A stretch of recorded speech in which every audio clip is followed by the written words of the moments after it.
Hi, my name is Mr. Tom Bailey, and I'm going to teach a couple things about the structure of blues music. Okay, the first thing is that there's a general pattern to the chords, and it's known as 12-bar blues. And the reason it's called that is it's literally 12 measures. And the second part is they come in a fairly consistent pattern. So the first thing is that the structure of blues really comes down to this 12-bar blues thing. And the way that it kind of goes is I'm going to play an example here.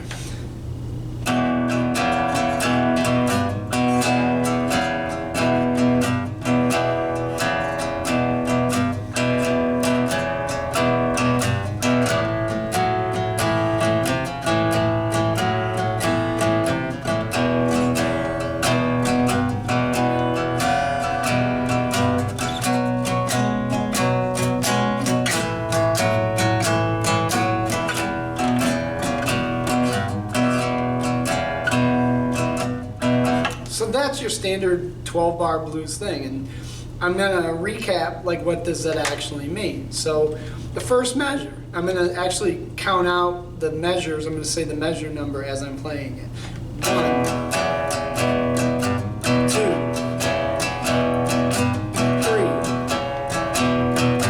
4, 5, 6, 7,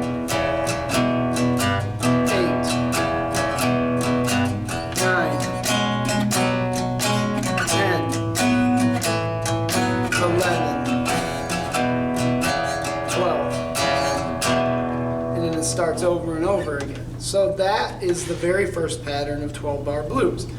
It goes with a 1 and then a 4 and then back to the 1 and then 5, 4, 1, and sometimes they do an accent 5 at the end. Well, what does that mean? Well, in this case, the exact same chord progression. This is in E, so the first chords are E,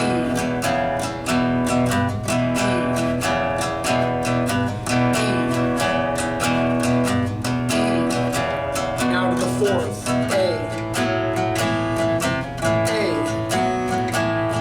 now back down to the 1 with the E, now up to the 5, which is B, down to the 4, which is A, back down to the 1. And sometimes it ends a little bit differently. It'll start at the 5, or at the end. 4, back to the 1.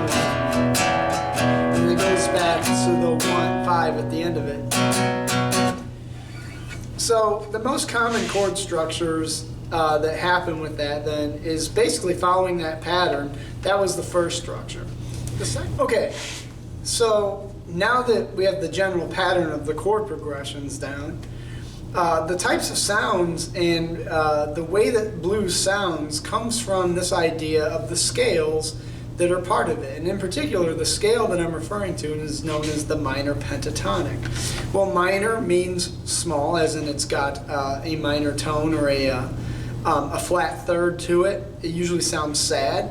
And then penta means 5, so it means it's made up of 5 tones. So the E minor pentatonic sounds a little something like this. So that's at its lowest notes, like 1, 2, 3, 4, 5, and then back to the 1, because it's an octave higher than that E.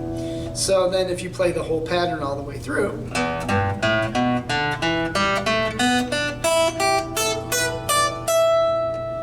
you can play it at the top too. So that's the foundation of blues licks and blues guitar solos and stuff like that. But those aren't the only notes that you can play. In fact, even though that's the kind of skeleton upon which you're working, you can actually bend a couple of things this way and that, and you can roll into things and roll down from things. That's what makes the blues unique. So this is like playing the scale straight up, like. But you can add little things. You can go from the minor third to the major. So that Another part that's a prominent part of the blues is the sound of that, what's known as a dominant seventh. So if this is the octave, then one of the dominant sounds that you'll hear is this flat seventh. And then a lot of times, in addition to the flat seventh, you'll also hear what is known as the sixth. And because blues is improvisational, they'll also go with, which is a sharp fifth, or what is known as an augmented chord, and then back. So you'll hear a lot of little licks like this.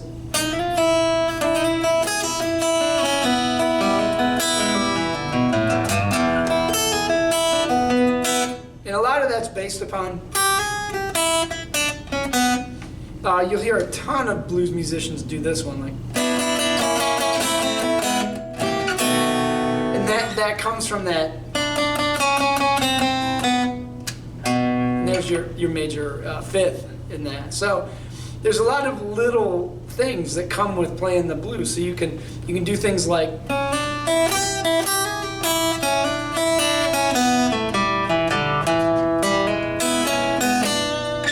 So you roll into things, you roll out of things, you use the seventh, the dominant seventh, you use the major third instead of the minor third. There's just so much that you can do. One of the other things I like to do is roll into things like.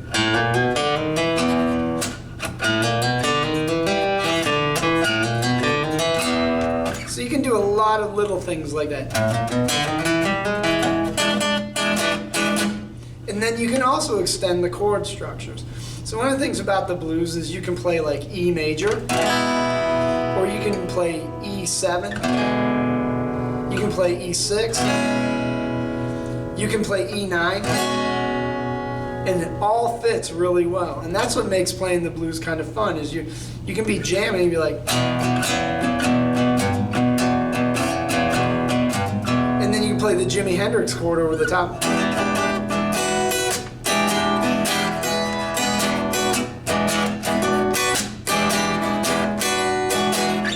Instead of playing A, which would be the next chord, you can play the.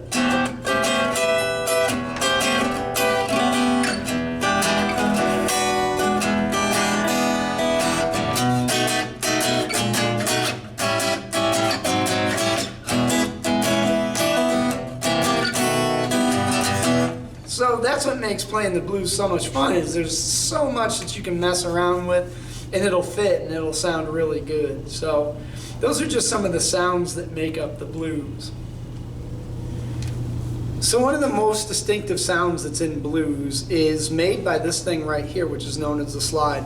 Slides are made out of a piece of metal, or sometimes they're made out of glass, and there's different ones. There's like, this one's made out of brass, metal. You can get ones that are stainless steel or whatever material that they sell at the guitar shops, including the glass ones, thick and thin.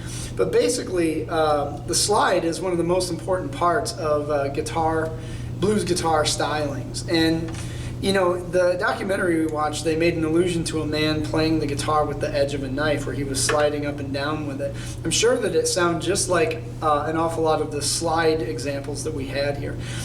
We also heard some of those examples like in the Robert Johnson tunes and some of the other stuff that we've been listening to in the background of the documentary. But where do we get that sound from? Why does it sound so good? Well, in this case, I have my guitar tuned to what is known as open D. This is a D major chord when I play it. And so you can do all those things I mentioned earlier with, the dominant sevenths and all that stuff, but instead of doing them necessarily with your fingers, so like in this case, like here's my fingers, you can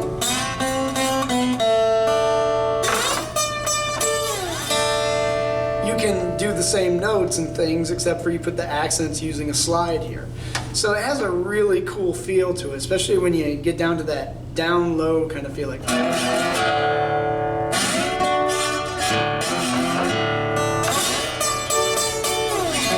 it has a really cool sound to it. So some of the examples that we heard, Robert Johnson was clearly playing with a slide guitar in some of his pieces. But in either case, this is kind of how it sounds when you use the whole thing.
that's the kind of sound that you get out of a slide, and you have a lot of fun with that. There's not a lot of stress when I'm playing that kind of style, because you just kind of...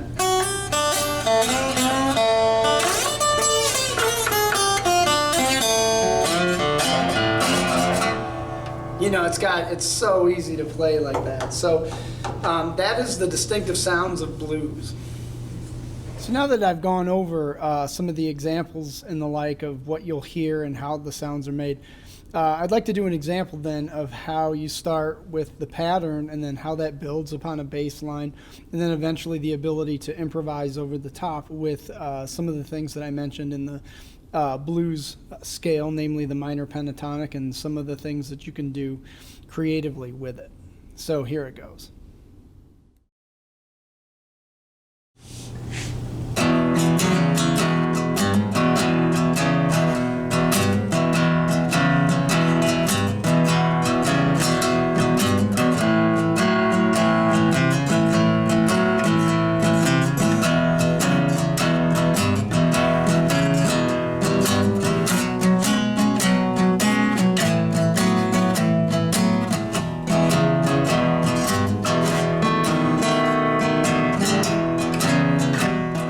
Okay, so that previous example showed the basic format of the 12-bar blues progression.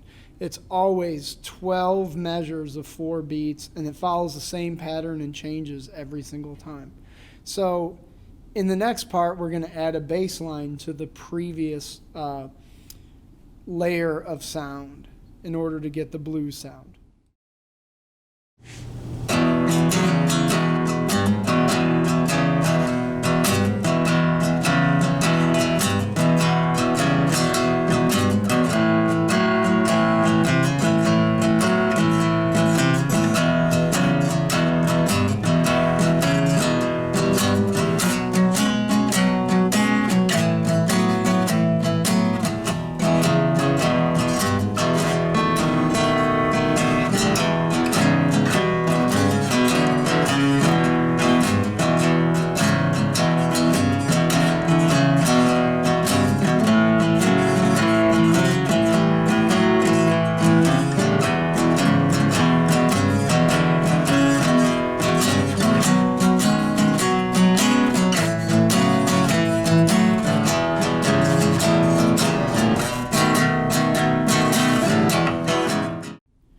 Okay, so now after laying a bass line, we put another layer, and that's going to be the lead guitar, the soloing over the top, and then you get the essence of the blues. Now obviously I didn't write a bunch of lyrics for this because I'm just trying to illustrate the musical aspects of it, but this is what the final product looked like today when I finished filming.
the previous part of this video was about the sonic aspects of the blues, about the notes that you hear, and we presented a musical piece that was improvised and recorded today.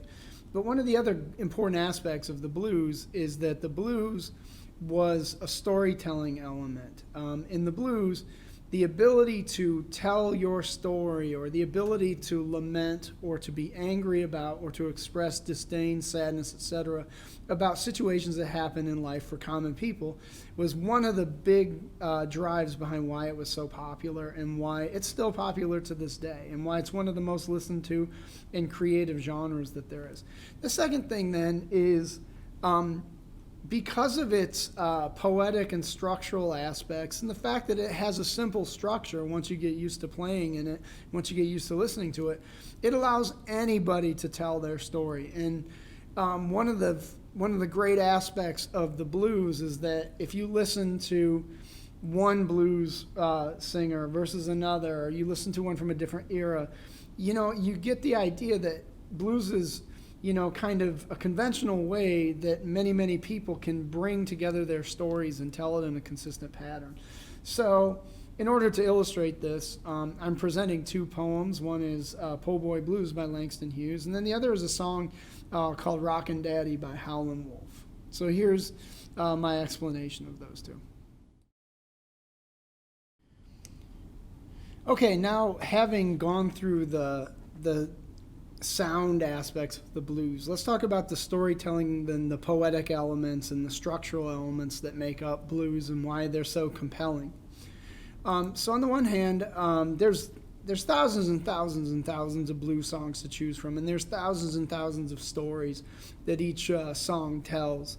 And you should check out Spotify or some things like that and really delve deep.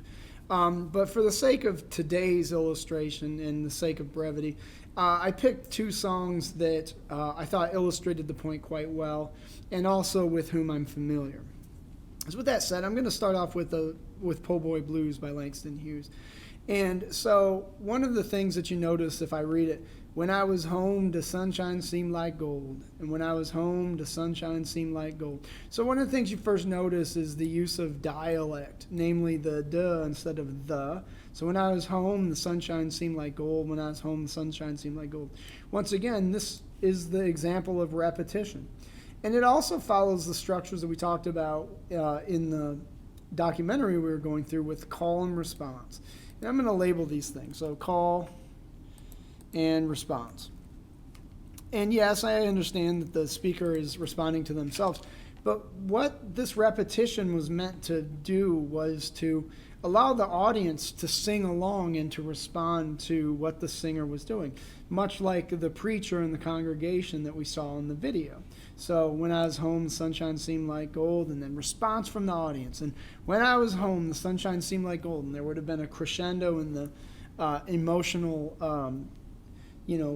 pitch and tenor of the situation. And then the last two lines of all of these blues poems is that it comes out to, since I come up north, the whole damn world's turned cold. So what you have here is your classic 12-bar blues structure. You've got call, response, and then you've got the resolution to the individual stanza. So we continue with this. I was a good boy and never done no wrong. Yes, I was a good boy and never done no wrong. But this world is weary and the road's hard and long. So once again, you get an idea that the main speaker of this poem is going through some stuff, and this is their opportunity to lament the difficulties that they're going through. And using context clues and having read this quite a few times, the speaker of this poem shows the experience of what it was like for many black people in the South to have moved up to the north during the early 20th century and into the 20s and 30s because of the discrimination and Jim Crow laws down south. So obviously coming up north and looking for better opportunities was what caused this. But the truth of the matter, too, is that Langston Hughes captures in this poem that coming up north didn't make the situation much better. Black people still faced the same racism and segregation and an awful lot of bad things that came up north. But that's part of a U.S. history course. Next lines then. I fell in love with a gal I thought was kind. Fell in love with a girl I thought was kind. She made me lose my money and almost lose my mind. I can tell you that many, many people, including myself, can relate to this particular poem. And then that brings us to the final stanza. Weary, weary, weary, early in the morn. And then weary, weary, early, early in the morn. And, you know, look, even though the pattern is repetitious, there's a little bit of improvisation in between there. And then I'm so weary, I wish I'd never been born. And that kind of encapsulates, you know, the storytelling elements that blues can do. And this is a really good poem. You should check out, just look up Langston Hughes' blues poems. You'll find hundreds of them. That takes me to an artist with whom I'm more familiar. The song is called Rockin' Daddy. He's more Howlin' Wolf is the artist. I heard this song originally on a CD called Muddy and the Wolf. So once again, in addition to being a place where people can lament and complain about the difficulties and struggles of the daily life, blues can also be a place where a man can establish his voice and his machismo, the chest bumping stuff that a lot of us guys do. So with that said, this is one of those types of songs. Like, yes, they call me the rocker. I can rock you all night long. Repeat. And then I can let you down easy when I think your money's gone. Okay. I can rock you easy. I don't want to hesitate. Don't want you to hesitate. And then repeat. And I thought this, when I first heard it, especially with his voice, I can let you down easy like a jelly on a plate. I thought it was one of the coolest lines I'd ever heard. So, once again, if you follow some of this and, you know, I'm a hip-shaking daddy, I can shake like a willow tree. That was a pretty good simile there. I like that. So you should check out the song and you can interpret it the way that you want to do it. But once again, we got the call, the response pattern. We've got then the closing line every single time of each stanza is the one that kind of closes the deal. And that's kind of like the structure and the poetic elements and the storytelling elements that blues affords to us. So thank you for listening to my presentation of my video. And, you know, if you like the video, go ahead and subscribe.